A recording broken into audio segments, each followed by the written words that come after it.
Good morning, everyone. I hope you had a good weekend and that everyone sheltered in place so that we can all stay as safe as possible. I know that it is very difficult sometimes, but we will get through this. Today's story is called Not Norman, a goldfish story. I thought you would like it, and I'm going to be reading it to you from our family room. Not Norman, a goldfish story by Kelly Bennett, illustrated by Noah Z. Jones. When I got Norman, I didn't want to keep him. I wanted a different kind of pet, not Norman. I wanted a pet who could run and catch, or one who could climb trees and chase strings. A soft, furry pet to sleep on my bed at night, not Norman. All Norman does is swim around and around and around and around and around and around and around and around and around. This is it, Norman, I decide. I'm trading you for a good pet. Norman doesn't move. Not even a fin twitches. How can I trade him like this? No one will want a sorry-looking fish in a gunky bowl. When I drop Norman into his nice clean bowl, he starts dipping and flipping, flapping his fins around. He looks so goofy, I have to laugh. Don't think that just because you made me laugh, I'm going to keep you, I tell him. Tomorrow, you're out of here. Norman blows a stream of bubbles. The next day, I take Norman to school with me. If I talk him up real good during show and tell, maybe someone will want him. On the way there, we see my friend Austin. Austin has a real cool dog and 7 puppies. Want to swap one of your pups for Norman? I ask. Who's Norman? Asks Austin. My goldfish, I say. By the time I rescue Norman, half his water is gone. I'm sorry, I tell Norman when we get to school. I'm really sorry. He just stares at me all googly-eyed. Finally, it's my turn to show and tell. Just as I start to talk about goldfish, Emily shouts, "Jenny's gone! Who let my snake loose?"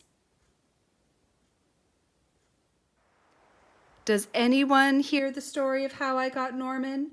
Does anyone even ask to hold his bowl? No.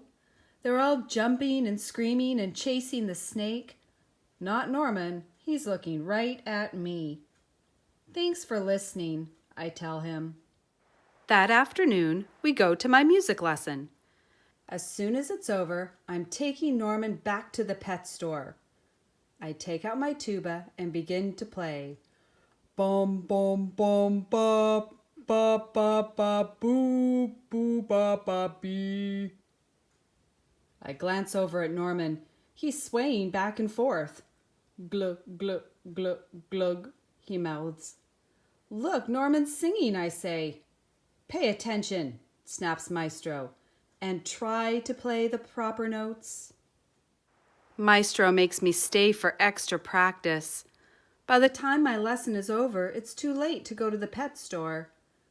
Don't think that just because you like my music, I'm going to keep you, I tell Norman. He glugs.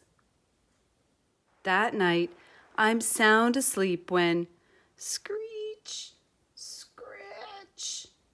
What's that noise? Scratch, screech, screech. Yikes, there's something at the window. Then, out of the corner of my eye, I spot Norman. He isn't scared. He isn't swimming around in circles either. He glugs and gives me a little wave. I'm not alone. Together, Norman and I slide open the curtains. It was just a broken tree branch. Thanks for watching out for me, Norman. On Saturday, I take Norman to the pet store, just like I said I would. I look at the cats and dogs and snakes and birds. I look at the hamsters and mice and lizards too.